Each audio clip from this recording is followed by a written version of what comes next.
नमस्कार, उड़ान आईएएस अकादमी के छत्तीसगढ़ समसामयिक प्रश्नोत्तर श्रृंखला में आप सभी का स्वागत है। मैं हूं सुधीर वर्मा और इस वीडियो के अंतर्गत हम देखेंगे सभी महत्वपूर्ण घटनाओं को जो आपके एग्जाम के लिए इंपॉर्टेंट है। तो आज की वीडियो प्रारंभ करने के पूर्व आपको एक जरूरी सूचना कि उड़ान आईएएस अकादमी पुनः एक बार आपके लिए लेकर आया है सीजीपीएससी प्री ऑनलाइन तथा ऑफलाइन टेस्ट सीरीज, जिसके अंतर्गत जो टेस्ट है वो आपको 5 अलग अलग स्तरों पर लिए जाते हैं और उसके बाद आपका एक मेगा टेस्ट आयोजित किया जाता है। आप इसको जरूर ज्वाइन करें और अपनी तैयारी को निरंतर बनाए रखें।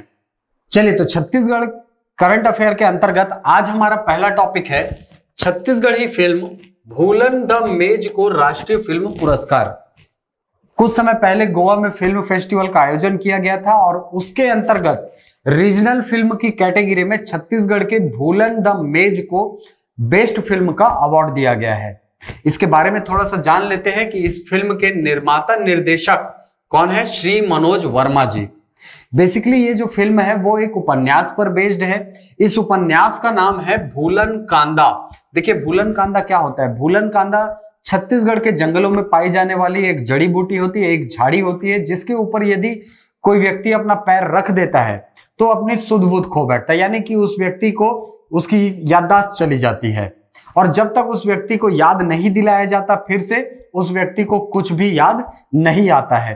तो इसी पर आधारित है बेसिकली ये एक फिल्म है छत्तीसगढ़ी की, ठीक। और ये जो उपन्यास है इसके रचनाकार है श्री संजीव बख्शी जी, ठीक। व्यापम में एक बार प्रश्न पूछा था कि भूलन कांदा के लेखक कौन है, उपन्यास के लेखक कौन है, तो कौन है, श्री संजीव बख्शी जी, ठीक। इस फिल्म की प्रमुख बात क्या है कि यह फिल्म जो है वो सामाजिक व्यवस्थाओं के अंतर पर आधारित एक फिल्म है, ठीक है। हमारे छत्तीसगढ़ में जो समाज का स्तरीकरण है, उस व्यवस्था में क्या खराबियां हैं, उस पर आधारित है ये फिल्म, ठीक है। हमारे यहाँ बहुत सारी प्रथाएं जो थी वो पुराने समय में प्रचलित थी, छुआछूत प्रचलित था। वर्तमान में महिलाओं की स्थिति बहुत अच्छी है लेकिन पहले ऐसी स्थिति नहीं थी। तो उन सभी चीजों को समाहित करते हुए इस फिल्म को बनाया गया है, ठीक। तो सामाजिक व्यवस्थाओं पर आधारित है ये फिल्म। नाम क्या है, भूलन द मेज। अगला है इसमें, इस फिल्म में सामाजिक तंत्र और व्यवस्था पर कटाक्ष करते हुए संदेश दिया गया है, ठीक है। बहुत ही हमारे यहाँ जैसे कि नाचा होता है, नाचा के माध्यम से क्या किया जाता है, जो सामाजिक कुरीतियां रहती हैं उन पर कटाक्ष किया जाता है। तो उसी विधा का एक फिल्म बनाया गया है मनोज वर्मा जी के द्वारा। नाम क्या रखा गया है, भूलन द मेज। उपन्यास का नाम बोलेगा तो भूलन कांदा। राइटर कौन है, संजीव बख्शी जी। क्लियर। चलते हैं अगले टॉपिक की तरफ। अगला टॉपिक है हमारा छत्तीसगढ़ राज्य प्रवासी श्रमिक नीति वर्ष 2020। देखिए, इस नीति को लाने का सबसे बड़ा कारण क्या है। पिछला वर्ष जो था वो पूरे तरीके से कोरोना संक्रमण काल के कारण लगभग खराब हो गया लोगों का, ठीक। इसके द्वारा बहुत सारे लोगों का रोजगार चला गया और बहुत सारे जो दूसरे राज्यों में छत्तीसगढ़ के लोग कार्यरत थे उनको वापस कहां आना पड़ा, छत्तीसगढ़ आना पड़ा। इसके अलावा बहुत सारे ऐसे लोग थे जो अपने रोजगार की तलाश में छत्तीसगढ़ आए हैं क्योंकि उनके राज्य में रोजगार की उपलब्धता नहीं है। तो उन्हीं लोगों के लिए बनाया गया है ये जो नीति है। क्या नाम रखा गया, छत्तीसगढ़ राज्य प्रवासी श्रमिक नीति वर्ष 2020। क्लियर है क्यों आया गया, ठीक। अगला है इसमें, छत्तीसगढ़ राज्य प्रवासी श्रमिक नीति वर्ष 2020 की अधिसूचना 18 मार्च को जारी कर दी गई है। तो आपको प्रश्न पूछेगा डायरेक्ट कि प्रवासी श्रमिक नीति कब से लागू हुई, तो जब अधिसूचना जारी होती है उसी तारीख से इसको लागू माना जाता है, ठीक। कब से, 18 मार्च से ये नियम जो है या ये नीति जो है वो प्रभावशील है। अगला पॉइंट है कि प्रवासी श्रमिकों के हित संरक्षण, कल्याण एवं सामाजिक सुरक्षा सुनिश्चित करने के लिए ये तैयार किया गया है। ये जो नीति है वो बेसिकली प्रवासी श्रमिकों के हितों का संरक्षण करने के लिए प्रावधान करती है, साथ ही उनके कल्याण एवं सामाजिक सुरक्षा से संबंधित प्रावधानों को इसमें शामिल किया गया है। अगला पॉइंट है, प्रवासी श्रमिकों का पंजीयन कर डेटाबेस तैयार किया जाएगा, ठीक है। जितने लोग बाहर से यहां पर कमाने आ रहे हैं उनका एक डेटाबेस तैयार किया जाएगा, ठीक। इस नीति के अंतर्गत ये सुविधा उपलब्ध कराई गई है। अगला है, श्रमिकों को बेहतर रोजगार, सुगम एवं सुरक्षित प्रवास दिलाने का प्रयास किया जाएगा, ठीक है। इसके द्वारा क्या किया जाएगा, जो श्रमिक हैं, जो बाहर से आए हुए श्रमिक हैं, उनको बेहतर रोजगार प्रदान करने की योजना तैयार की जाएगी, उसकी रूपरेखा बनाई जाएगी और साथ ही उनके सुगम एवं सुरक्षित प्रवास दिलाने का प्रयास किया जाएगा। अगला पॉइंट है श्रम विभाग द्वारा नीति का क्रियान्वयन राजस्व, पंचायत एवं ग्रामीण विकास विभाग, कौशल विकास प्राधिकरण, रोजगार नियोजन, उद्योग विभाग, स्वास्थ्य, वित्त और अन्य विभागों के समन्वय से किया जाएगा। यानी कि इसमें केवल एक विभाग शामिल नहीं है, बहुत सारे विभागों के द्वारा इस नीति का क्रियान्वयन किया जाएगा। तो सबसे पहले जान लेते हैं कि प्रवासी श्रमिकों को भारतीय संविधान में ऐसे कौन से प्रावधान हैं जिसके द्वारा उन्हें अधिकार दिए गए हैं। तो सबसे पहले भारतीय संविधान का अनुच्छेद 19 जो प्रावधान करता है भारतीय नागरिकों को भारत के किसी भी क्षेत्र में आने जाने की स्वतंत्रता के संबंध में, ठीक है। यानी किसी भी व्यक्ति को भारत के, यदि वो भारतीय है तो भारत के किसी भी हिस्से में जाकर रोजगार प्राप्त करने का अधिकार होता है, कुछ विशेष जगहों को छोड़कर, ठीक। अगला है भारतीय संविधान का अनुच्छेद 16 जो कि अवसर की उपलब्धता सुनिश्चित कराता है, ठीक। रोजगार के मामलों में सभी नागरिकों को अवसर की समानता प्रदान करता है। अगला है अनुच्छेद 21। अनुच्छेद 21 जो है वो बेसिकली प्राण एवं दैहिक सुरक्षा का प्रावधान करता है, जिसके अंतर्गत उन्हें जीवन जीने का अधिकार सर्वोच्च न्यायालय द्वारा व्याख्या की गई है, ठीक है। सर्वोच्च न्यायालय द्वारा यह व्याख्या की गई है कि किसी भी व्यक्ति को भारत के किसी भी क्षेत्र में गरिमामय जीवन व्यतीत करने का अधिकार होगा। इसी के अंतर्गत रोजगार के अधिकार को भी शामिल किया गया है। चलिए अगला टॉपिक है Subhash Chandra Bose biotech incubation centre. Biotech incubation centre वह सेंटर होता है जहां पर जैव प्रौद्योगिकी से संबंधित शोध कार्य किए जाते हैं, ठीक। तो हाल ही में जो 23 आप देख पा रहे हैं यहाँ पर 23 जनवरी 2021 को जिस इंक्यूबेशन सेंटर का शिलान्यास मुख्यमंत्री जी के द्वारा किया गया था, उसके भवन का निर्माण प्रारंभ हो चुका है और उस भवन का नामकरण किया गया है सुभाष चंद्र बोस जी के नाम पर। इसको भी याद रखिएगा, ठीक। बायोटेक इंक्यूबेशन सेंटर के नए भवन को Subhash Chandra Bose biotech incubation centre के नाम से जाना जाएगा। यानी जो नया भवन बन रहा है उसका नामकरण किया गया है सुभाष चंद्र बोस जी के नाम पर। अगला है भवन का निर्माण इंदिरा गांधी कृषि विश्वविद्यालय द्वारा करीब 13 करोड़ 50 लाख की लागत से किया जाएगा। ये जो इंक्यूबेशन सेंटर भवन है ये बनाया जा रहा है किसके द्वारा, इंदिरा गांधी कृषि विश्वविद्यालय द्वारा।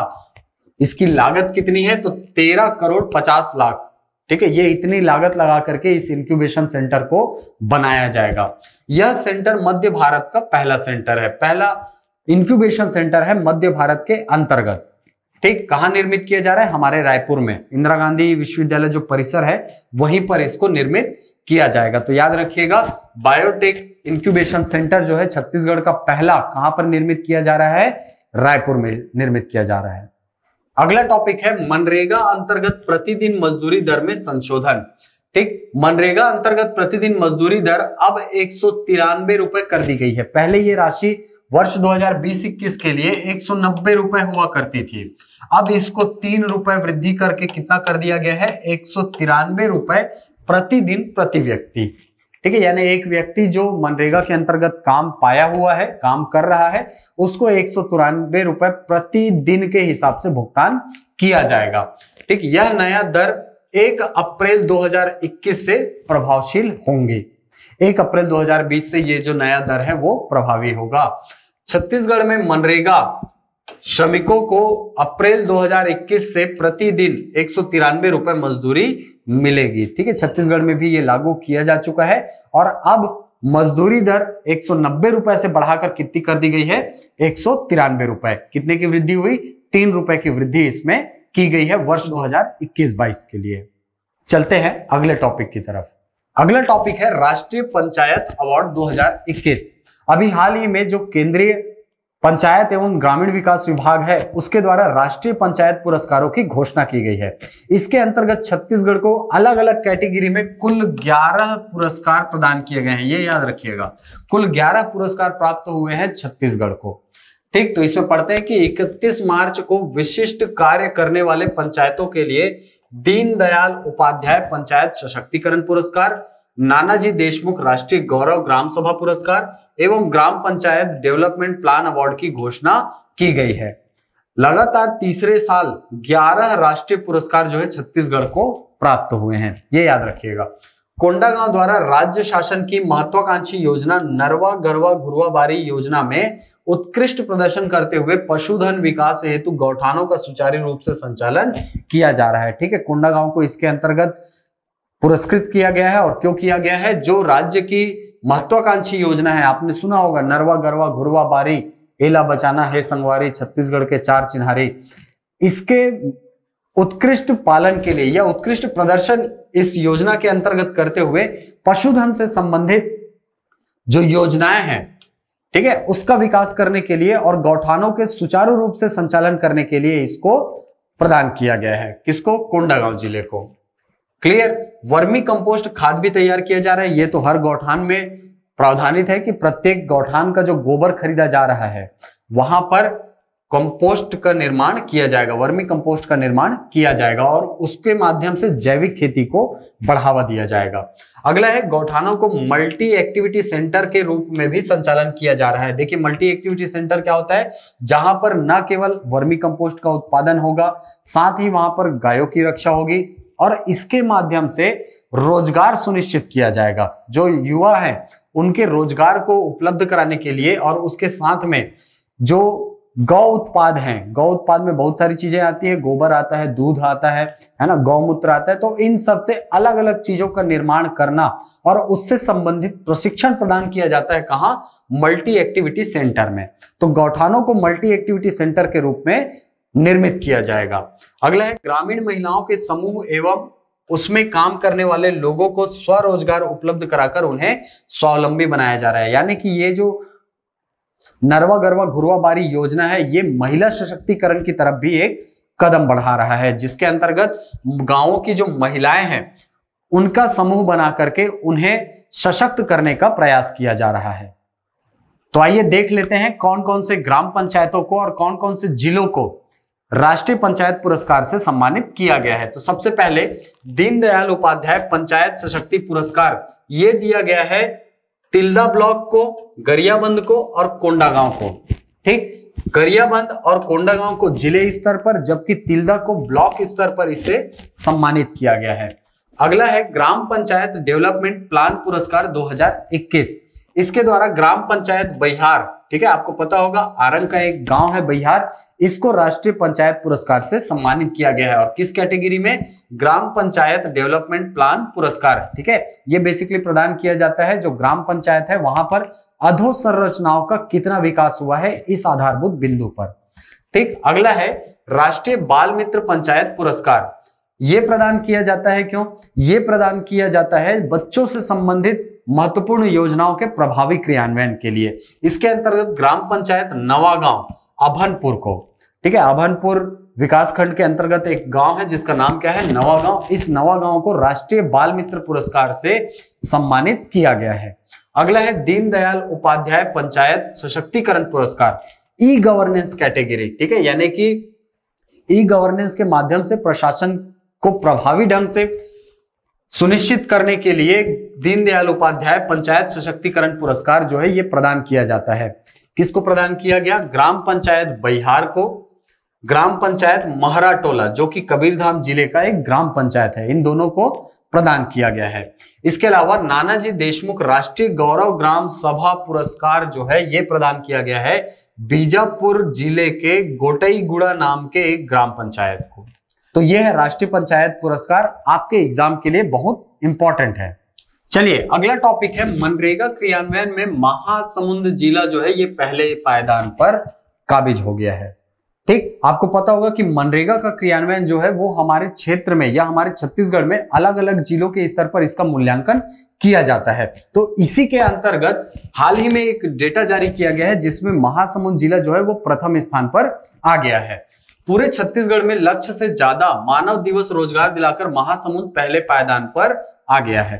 ठीक, लगभग 87 लाख श्रमिकों को मिला है रोजगार। ठीक है, लगभग 87 लाख जो मनरेगा श्रमिक हैं जिन्होंने अपना पंजीयन कराया था मनरेगा के अंतर्गत उनको रोजगार प्रदान किया गया है। और इसी के आधार पर सबसे अधिक मानव दिवस रोजगार का सृजन किया गया है, सृजित किया गया है। क्या? मानव रोजगार दिवस।